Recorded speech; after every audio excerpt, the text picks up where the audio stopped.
This is Yusef. Greetings from Chicago. This is to the, I guess my Aussie friend down, what is it, asymmetrical or symmetry or whatever his name is. You know what, I think there's a part of your question that I didn't answer. The latest response video, because I actually didn't realize I already made 2 response videos, because I didn't put I don't think I put a response. No, I put a response to the first one, but I didn't approve it, which I'm gonna approve it right after this one. I should have already done it. Taking the Lord's name in vain. I think a lot of the things that we see built up in the Talmud about basically getting around the Sabbath. You know, if you've seen Bill Maher's Religious, basically, you know, they don't light a fire, they don't tie a knot, they don't untie a knot. Basically, they get around their everyday life with, you know, compressed air and things like this, which basically skirt the whole idea of the Sabbath, the idea of the day of rest and the day of study. This is for the Jews, obviously. Christians believe that Christ is our Sabbath. In Christ we have our Sabbath,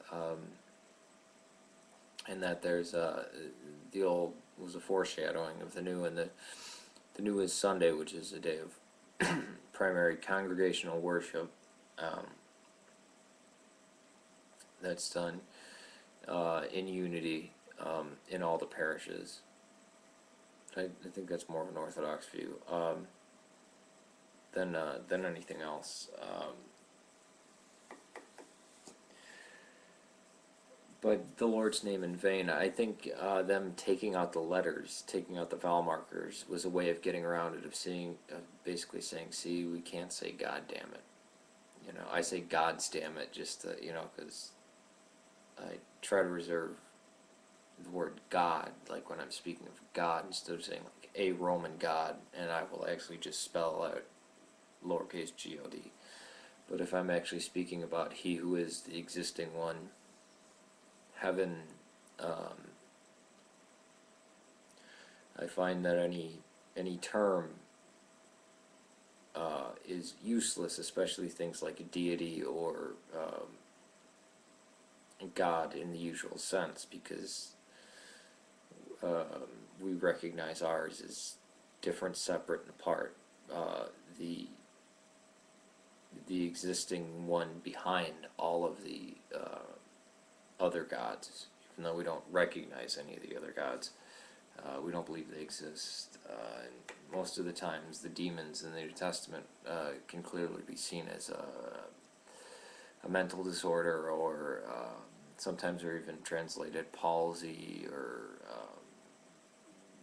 fits, or, you know, all these different types of things. So even the ancients kind of understood, well, there's this physical component to it, and many times they were mental illnesses or nervous disorders, but they got the label of demon, and that's how the first century people saw them. That's why, you know, we don't believe the Bible dropped out of heaven. Of course it didn't. It has multiple writers. But then again, we don't doubt that, you know, there was a person named Paul, and that Paul never wrote any letters. We believe he did write some of the letters, and the letters that maybe he didn't write, those epistles were still useful for the church, so we still use them. So my personal belief in taking the Lord's name in vain is just like when I explained my car was dying 11 miles away from my house, and I refused to pray to God. I refused to ask God. I think that's basically black magic, voodoo, or whatever you want to call it, which I mean, I don't, not in the dark sense that most people would use it, but like He is my servant, like I can just call on Him and He does my will, instead of the opposite way of me trying to live a disciplined life.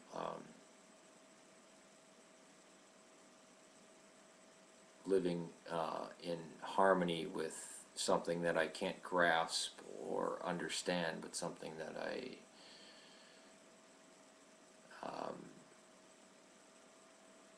basically, I don't know how to put it, dance with throughout life. That's why I keep coming back to maybe the Tao is the best explanation or attempt to communicate what the Eastern Orthodox God is like. Praying that I get home because my car is dying. I see that as petty, and I see that as taking God's name in vain. It's vanity. I'm praying for my own needs, so that what my car can get home. I'm not freezing to death. I'm not doing anything like that. And even in situations where I was in grave danger, I withheld my tongue from praying to God because I think that's offensive.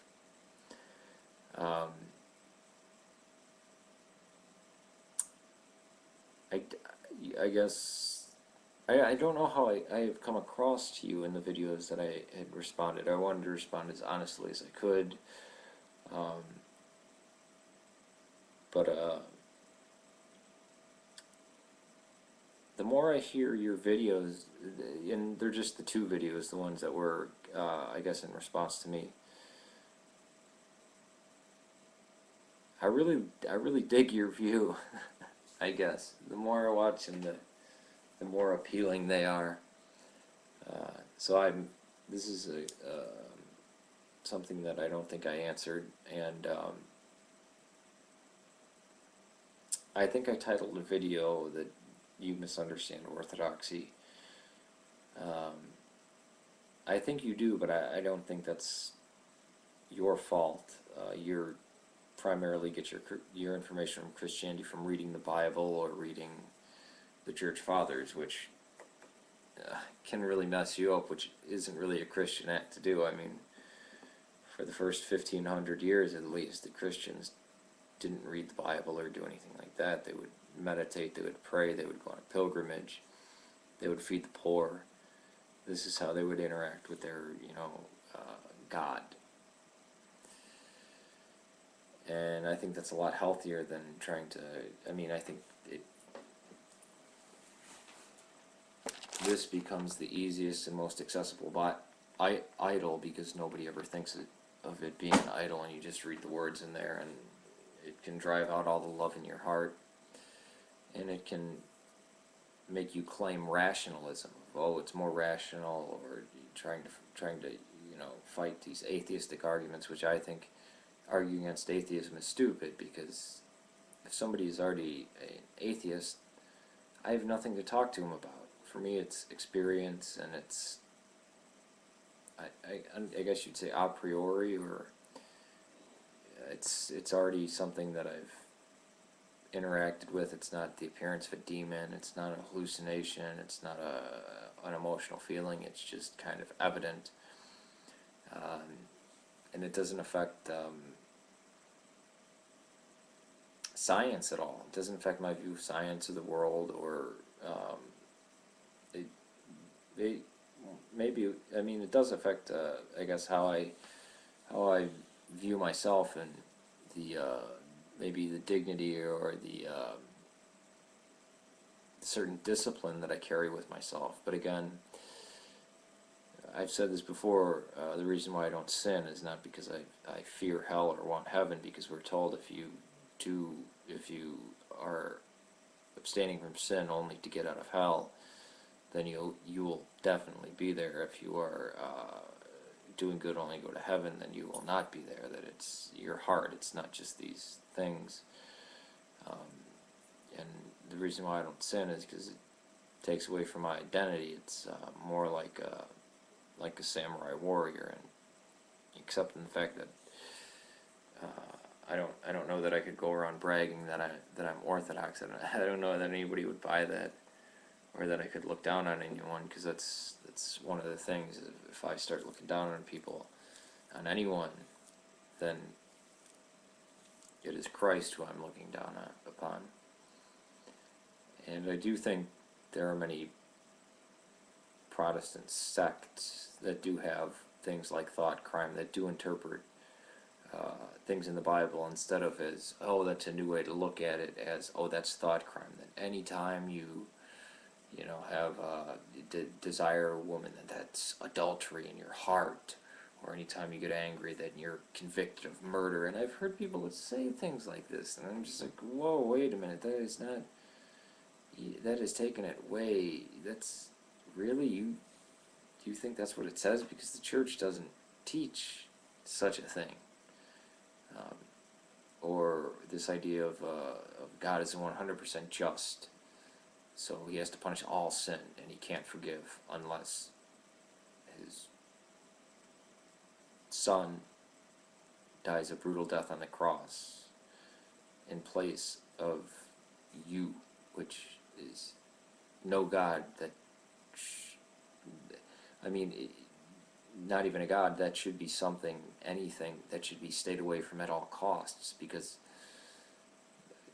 again, our view is to be a just judge, you have to be merciful. So it's very hard to explain. That's why I say, well, it's out of experience.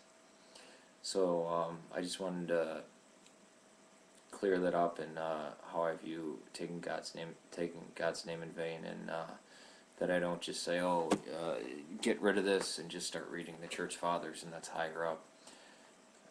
Now I will suggest, I will tell Protestants to do that, and from all the Bibles that you had, you seem to be a very, very Protestant person of, reading different Bibles, different translations, trying to get down to the root of it. I couldn't imagine somebody who the Bible means nothing to them going in that depth, into that depth of it. But I do think the Bible means something to you, probably just in a cultural way, not in a spiritual way. That's why I'd say, well, you should read the writings that came directly after it, or the stuff that was kept out, and not just the Old Testament Apocrypha, but First Clement, Ignatius of Antioch, Polycarp, Irenaeus of Lyon, and even Justin Martyr, Tertullian, Origen. Some of those guys I really don't like, but I think they're worthwhile reading. First Barnabas, which sounds like Paul. And then beyond that, Gregory Palamas. But then I think the best idea of what you could find as orthodoxy would just be listening to Vladiga Lazar at All Saints Monastery here on YouTube. And I just want to say, if I came off rough in any of these past videos, please forgive me. Peace to you. May God save Serbia. This is Yusef from Chicago, and peace to asymmetry in Australia. Take it easy.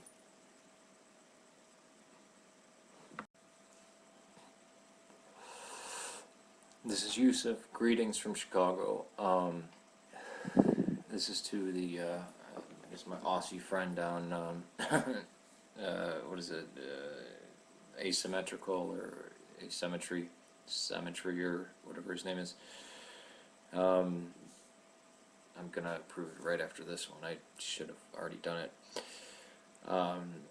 Taking the Lord's name in vain. I think a lot of the things that we see built up in the Talmud about basically getting around the Sabbath. If you know what, I think there's a part of your question that I didn't answer. The latest response video, because I actually didn't realize I already made 2 response videos, because I didn't put I don't think I put a response. No, I put a response to the first one, but I didn't approve it, which Christians believe that Christ is our Sabbath. In Christ we have our Sabbath, and that there's the old was a foreshadowing of the new, and that we've seen Bill Maher's religious. Basically, they don't light a fire, they don't tie a knot, they don't untie a knot. Basically, they get around their everyday life with compressed air and things like this, which basically skirt the whole idea of the Sabbath, the idea of the day of rest and the day of study. This is for the Jews, obviously.